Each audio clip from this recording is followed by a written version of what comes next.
your wife breaks your heart. If you're not going to work, you can't sleep anymore. You're upset. She's running around with a new dude. You see her Instagram story. She got some new guy. You're furious and you're angry and you're jealous and you're bitter.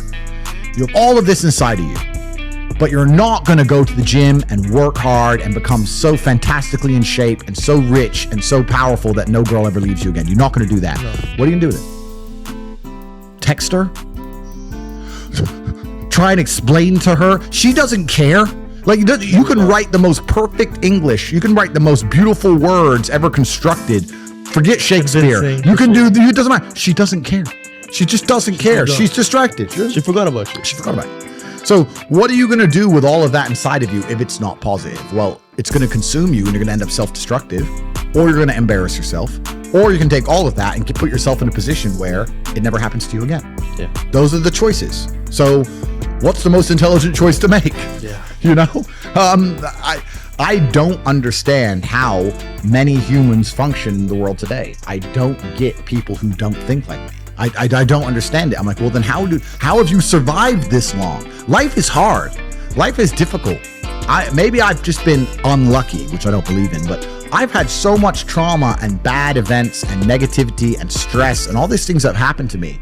And I've used all of it to be monumentally successful. People are functioning. If you're not thinking like me and you're going through life with any other mindset, you've been extremely fortunate that God smiled on you and allowed you to sit around most of the time doing jack shit, and you have yet to be punished for that. Yeah. I could never have lived that life. If I was a bit lazy or a bit, or I was a bit of a snake, or if I lied to people, I'd be dead by now. Yeah. Like, so a lot of these people are just absolutely and utterly blessed by God that they managed to go through life with such a non-competitive mindset and they still breathing. Like, I don't understand how people can think any other way. Yeah. I've spoken to dudes and like, yeah, I had a bad couple months. Why? My girl left me. You've wasted months. You've wasted months. Oh, like you had think of how much God loves you to have given you the grace and given you the opportunity to waste months of human time over some chick. Like, talk about blessed head to toe. If I waste months, empires are going to collapse. I'm going to end up in a cell or dead if I waste months. I have things to do every single day. I can't waste a second. Like, these people are just absolutely infinitely blessed, and their mindset is a product of that because they're spoiled children. Absolutely spoiled children, because there's a whole bunch of people out here daily who fail. There are men out here who fail daily, and they have yet to feel the true consequence for it. They fail to go to the gym when they know they should have gone to the gym. They fail because they forgot their keys and it took them 10 minutes to find them.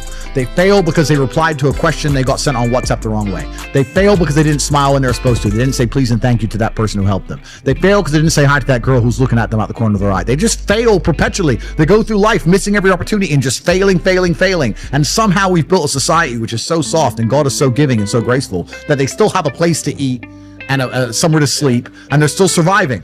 That shows how nice God is. Yeah. Because before this society, truthfully, if you were that level of failure, you would be dead. Survival of the fittest. You're survival of the fittest. And none of these men out here are fit. No. Their mindset isn't fit. Their reality isn't fit. They're failures. They're failures. Yeah. And they're just failing every single day. I'm like, oh, but tomorrow I'll go to the gym. Yeah. You've been failing your whole life. That's all you've done is fail. And then you sit and wonder why people like me absolutely and utterly outcompete you. It is so easy to become a top tier male in the world today because the competition is so ridiculously low. There are 2% killers like me, and everybody else, amateur.